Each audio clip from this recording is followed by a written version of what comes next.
Sabe por que o Botafogo perdeu a estreia da Libertadores ontem contra a Universidade do Chile? Vou te explicar muito claro e diretamente. Hoje é dia 3 de abril de 2025, o canal Preto no Branco está no ar, com uma derrota difícil de aceitar, difícil de engolir. O Botafogo tinha tudo na mão para estrear com os 3 pontos, mas sem enrolação, vamos direto aos motivos para a derrota do Botafogo na estreia. O passo a passo é o seguinte: o time tem a bola, não trabalha ela da forma como o Renato Paiva quer, porque o Botafogo ainda tem na cabeça, na memória, o jogo do Arthur Jorge de definir rapidamente as jogadas. Enquanto o Renato Paiva quer que o Botafogo circule mais a bola, o Botafogo de 2024 do Arthur Jorge era um Botafogo que rapidamente definia as jogadas, mais vertical. E aí o que acontece? A gente está no limbo entre essas duas estratégias e a gente não está fazendo nenhuma nem outra. Por quê? Se você quer definir rapidamente as jogadas, você precisa estar estruturado e posicionado para recuperar a posse da bola logo que você perdê-la.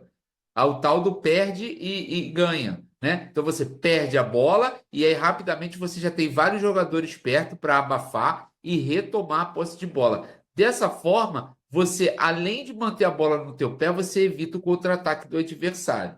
O Botafogo do Renato Paiva é um Botafogo que ele quer que trabalhe mais a bola, que gire mais a bola, que toque mais a bola, que selecione melhor a jogada. O que, de certa forma, ele diz que não é que não queira verticalidade, mas ele quer um time que saiba mais o que fazer com essa bola de uma maneira mais pensada, menos instintiva e menos impulsiva. É o jogo posicional, enquanto que o Arthur Jorge usava aquele jogo mais de uma movimentação maior, de mais troca de posição e tudo mais.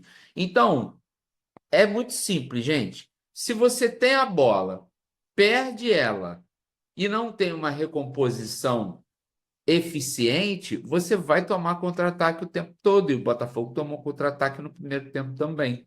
Tem muita gente dizendo que no primeiro tempo ficou o jogo dominado, controlado, que o Universidade do Chile quase não ameaçou, mas em diversos momentos eles tiveram contra-ataques em que a gente via como que estava aberto o time do Botafogo. Tinha um clarão no meio-campo. O time jogou espaçado o tempo inteiro, não tinha compactação. Então, é isso. Se você tem a bola e você está preparado para manter essa posse de bola, significa que você vai selecionar melhor as jogadas. O Botafogo não está fazendo isso. Ele tem a posse de bola, não consegue criar jogadas eficientes, se precipita, perde a bola, toma contra-ataque. O gol que a gente leva do Universidade do Chile é um gol em que o Alex Telles simplesmente não consegue voltar. Não dá tempo de recompor, porque ele tinha ido até o fundo fazer o cruzamento. E aí você não vai querer que um jogador com mais de 30 anos, que já é mais para veterano do que para novo jogador, que ele volte o campo inteiro rapidamente para fazer essa recomposição.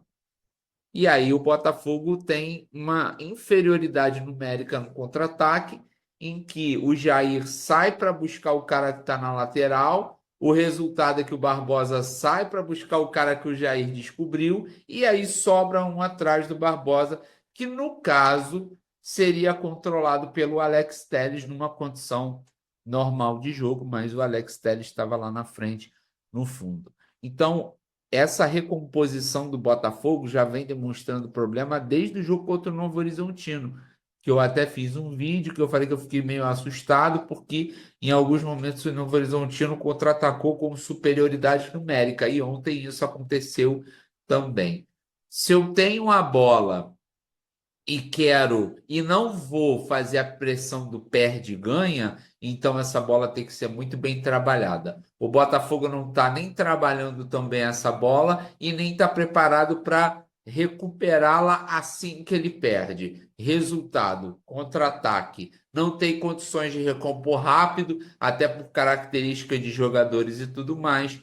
Tá tudo aberto. Foi assim o jogo inteiro. Com a bola no pé, a gente vê um time muito estéril a bola até roda um pouquinho e quando eles tentam um passe mais agudo, o passe sai errado. Outra quantidade de passes que o Botafogo errou.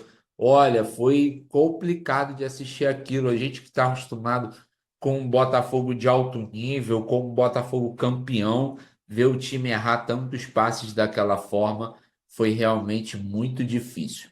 Agora, tem um jogo terça-feira que na teoria é para ganhar e para ganhar bem, e já adianto a vocês que caso a gente não vença, nós estaremos numa situação muito delicada, pior do que do ano passado, porque a gente tem nesse grupo dois times além do Botafogo em condições de somar pontos. Quando a Universidade do Chile vence o Botafogo, e na teoria tem ainda o jogo com o Carabobo em casa para ele fazer pelo menos 6 pontos, caso a gente não vença na terça-feira, a gente termina a segunda rodada com 1 ponto de empate, por exemplo. E perder também não vai.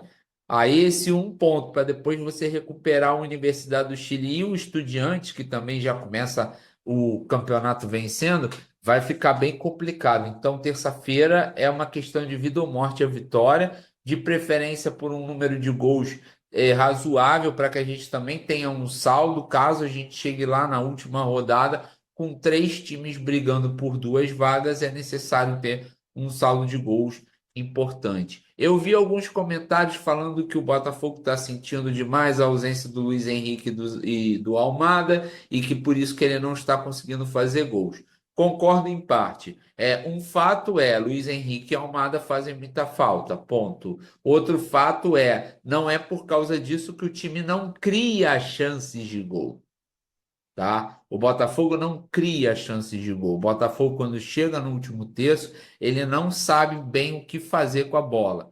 Jogadores se movimentam de maneira descoordenada e escolhem muito mal o que fazer com a bola. E aí, por isso, a gente não consegue criar chance clara. Chance clara de gol, a gente teve ontem uma com o Igor Jesus, em que ele entra de frente para o gol, tenta bater por debaixo das pernas do goleiro, e o goleiro muito espertamente faz a base de futsal e fecha aquele espacinho ali na hora do chute e evita o gol. Tirando aquela, o Botafogo não tem nenhuma chance clara. O Botafogo tem situações em que a gente fala, pô, era só ter tocado ali, era só ter finalizado melhor, era só ter visto o cara passando do outro lado. Isso são situações, não são chances, oportunidades claras de gol. Então o Botafogo não está chegando nem no último estágio para a gente dizer que ele está sentindo falta do Luiz Henrique, ou do Júnior Santos, ou do Thiago Almada. Está faltando azeite, está faltando entrosamento, e também não gostei das modificações. O Elias Manuel entra totalmente perdido em campo, Jefinho entra totalmente perdido em campo. Ele até tenta fazer algumas jogadas individuais, que é o forte dele, de carregar, de conduzir, de arrastar, mas ali não saiu nada daquela forma, tá? São jogadores que precisam de mais tempo, de mais entrosamento para entrar nessa equipe. No mais, seguimos sábado. Tem que ganhar do Juventude, não pode perder ponto para o Juventude dentro de casa se a gente quer ser campeão, e a gente precisa fazer gol, porque tá angustiante ver esse Botafogo que não consegue fazer gol, pouquíssimos gols até agora. Nos grandes jogos, né? Se você pegar os jogos principais do time titular, a gente faz um gol no Flamengo, nenhum gol contra o Racing no primeiro jogo, nenhum gol contra o Racing no segundo jogo, nenhum gol contra o Palmeiras na estreia do Brasileiro, nenhum gol contra a Universidade do Chile na estreia da Libertadores. Mas seguimos. Até.